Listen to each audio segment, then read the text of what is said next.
Okay dear students, ఈరోజు మనం జాతీయ భాషోత్సవం భాష ప్లస్ ఉత్సవం కదా భాషోత్సవాన్ని జరుపుకుంటున్నాం. ఈరోజు మన టాపిక్ ఏంటి? భాషలు అనేకం, భావం ఒక్కటే. ఎలా? ఫర్ ఎగ్జాంపుల్, నమస్తే అన్నాం అనుకుందాం. ఇంగ్లీష్లో ఏం చెప్తాం మనం? గుడ్ మార్నింగ్ అంటాం, నమస్తే జీ అంటాం, సలాం వాలేకుం అంటాం. ఒక్కొక్కరు ఒక్కొక్క భాషలో ఒక్కొక్క విధంగా గ్రీట్ చేస్తారు. వణక్కం అంటే వణకము అని కాదు, వణక్కం అంటే ఏంటి? నమస్కారం అని అర్థం. ఇలా ఒక్కొక్క భాషలో ఒక్కొక్క విధంగా విష్ చేసుకుంటాం. ఎందుకు అలాగా? ఎందుకంటే భారతదేశంలో వివిధ రాష్ట్రాల్లో వివిధ రకాలైనటువంటి భాషలు మాట్లాడతారు. మనం ఒక్క తెలుగు రాష్ట్రాలని తీసుకుంటే ఒక్కొక్క ప్రాంతంలో ఒక్కొక్క యాసలో మాట్లాడతారు. దాన్ని ఏమంటాం మనం? మాండలికం అని. అలా రకరకాలైనటువంటి భాషలు, రకరకాలైనటువంటి మాండలికాలు ఉన్నాయి మనకి.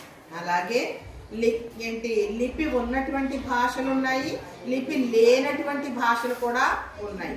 వ్యవహారికంలో చూస్తే మనం 6000కు పైగా భాషలు ఉన్నట్లుగా మనం తెలుసుకుంటాం.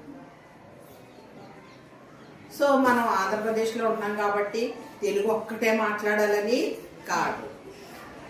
అసలు ఈ ఆంధ్ర దాటి మనం హైదరాబాద్ వెళ్ళామంటే 50% ఆఫ్ ద పీపుల్ ఎలా మాట్లాడతారు? ఉర్దూలో కానీ హిందీలో కానీ మాట్లాడతారు. అంటే కనీసం మన పక్క రాష్ట్రానికి వెళ్ళాలన్నా కూడా మనకు రెండో భాష తెలిసి ఉండాలి. అలాగే మనం ఇంకా వేరే దేశానికి వెళ్ళామనుకోండి, ఇంటర్నేషనల్ లాంగ్వేజ్ ఉంది. ఏంటది? ఇంగ్లీష్. ఇంగ్లీష్ నేర్చుకుంటే ఎక్కడికి వెళ్ళినా కానీ చిన్న చిన్న మాటలతో అయినా సరే మనం అడ్రస్ కనుక్కోవచ్చు కదా, అవునా కదా? ఏదో ఒక విషయాన్ని మనం కనుక్కోవచ్చు. సో ఒక్క భాష నేర్చుకోండి. మీకు విషయం చెప్పిన, నేను స్పెయిన్ నేర్చుకుంటున్నాను. కొత్తగా స్పెయిన్ లాంగ్వేజ్ నేను నేర్చుకుంటున్నాను. నాకు తెలుగు వచ్చు, హిందీ వచ్చు, ఉర్దూ వచ్చు, ఇంగ్లీష్ వచ్చు, మరాఠీ, గుజరాతీ నేను చదవగలను, రాయగలను, కొంతవరకు అర్థం చేసుకోగలను. అలాగే కన్నడ కూడా చదవగలను, అర్థం చేసుకోగలను, రాయలేను. గొప్ప విషయం ఏంటంటే మన మాజీ ప్రధాని పివి నరసింహారావు గారు 14 భాషల్లో నిష్ణాతులు. ఆయన 14 భాషల్లో నిష్ణాతులు అంట. మన ప్రధాన ఉపాధ్యాయులు వారు కూడా వారి కోవకి చెందిన వారే. అంత కాదు కానీ నేను నేర్చుకోవాలనే జిజ్ఞాస, తపన ఉంటది నాకు. మన గురువు గారు అస్తమాలు అంటూ ఉంటారు, మేడం గారు మీకు తెలియని సబ్జెక్ట్ ఏమీ ఉండదా అని. ఉంటాయి, చాలా ఉంటాయి. కాకపోతే ఏంటంటే ప్రతిదీ కూడా తెలుసుకోవాలి, నేర్చుకోవాలి. ఈ మొక్క ఏంటి, ఈ ఆకేంటి, ఈ కెమికల్ ఏంటి, లేకపోతే ఈ సమ్ ఇలాగే ఎందుకు చేశారు, ఇలాగా ప్రతిదీ కూడా ఆలోచిస్తాను నేను. రీజనింగ్ అనేది ఉంటుంది నా దగ్గర. ఆ రీజనింగ్ లేకపోతే బ్రతుకేమవుతుందంటే స్తబ్దుగా అయిపోద్దాను. ఖచ్చితంగా ప్రశ్న అనేది మనలో ఉండాలి. ఏమిటి, ఎందుకు, ఎక్కడ, ఎలా, ఎప్పుడు, ఇవన్నీ కూడా మనలో ఉండాలి. తప్పకుండా తెలుగు కాకుండా వేరే భాష నేర్చుకోవాలి. అందుకే మనము త్రిభాషా సిద్ధాంతాన్ని ఫాలో అవుతున్నాం. ఏంటది? త్రిభాషా సిద్ధాంతం. మన మాతృభాష తెలుగు ఉంటుంది, సెకండ్ లాంగ్వేజ్గా హిందీ, జాతీయ భాష. అదే ఇంటర్మీడియట్కి వెళ్ళాం అనుకోండి, హిందీ కానీ సంస్కృతం కానీ ఉంటుంది. మూడో భాష ఏంటి? ఇంగ్లీష్. ఎందుకంటే మొత్తం అసలు సమాచారం చాలా వరకు, అలాగే అడ్మినిస్ట్రేషన్ కానివ్వండి, అడ్మినిస్ట్రేటివ్ ప్రాసెస్ అంతా కూడా చాలా వరకు దాని యొక్క ప్రొసీడింగ్స్ అన్నీ కూడా ఎలా ఉంటాయి? మనకి ఇంగ్లీష్లోనే ఉంటాయి. కాబట్టి తప్పనిసరిగా వేరే భాష నేర్చుకోవాలి.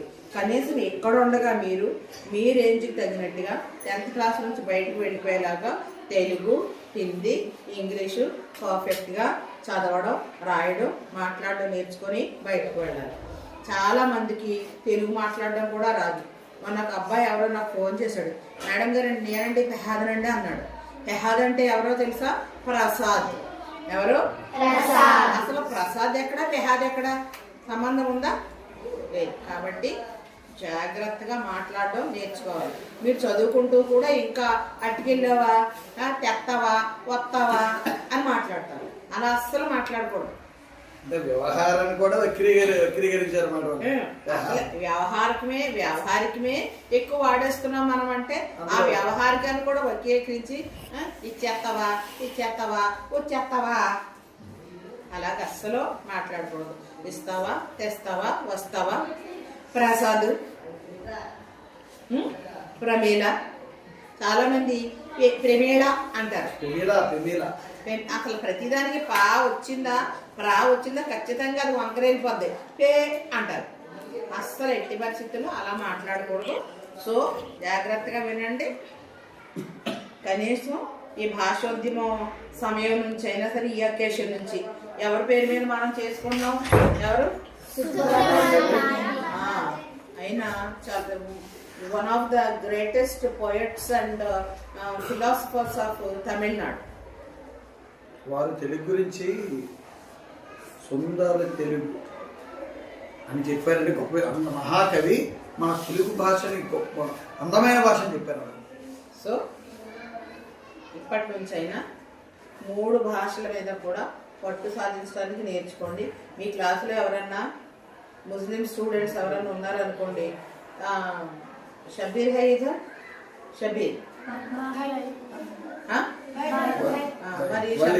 మరి షబీర్ ఉన్నాడు అనుకోండి, నేను ఉర్దూలోనే మాట్లాడతాను వాటితో.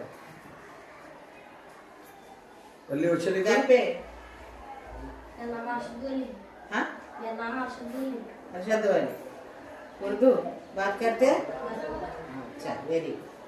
సో చక్కగా అలా మీ ఫ్రెండ్స్ ఉంటే వాళ్ళతో కూడా మాట్లాడి నేర్చుకోండి మీరు.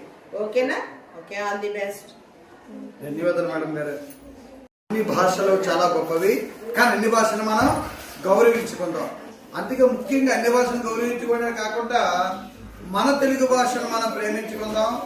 ఎందుకంటే సాహితీ సమరాంగన సార్వభౌముడు ఆంధ్రభోజుడు శ్రీకృష్ణదేవరాయలు ఆముక్తమాల్య గ్రంథంలో ఒక పద్యంలో చెప్పారమ్మా, తెలుగు దేలయన్న దేశంబు తెలుగు ఏను తెలుగు వల్ల భుండ తెలుగు కండ ఎల్లను పులగొలువ ఎరుగువే బాసాడి దేశ భాషలందు తెలుగు లెస్స అని శ్రీకృష్ణదేవరాయలు చెప్పారు. అంటే మరి మన తెలుగు భాష ఎంతో గొప్పదని. అలాంటి తెలుగు భాష మనం ఎందుకు విస్మరిస్తున్నాం? కాబట్టి మన తెలుగు భాషను మనం చక్కగా మాట్లాడదాం, ప్రేమిద్దాం, అన్ని భాషలు మనం గౌరవిద్దాం.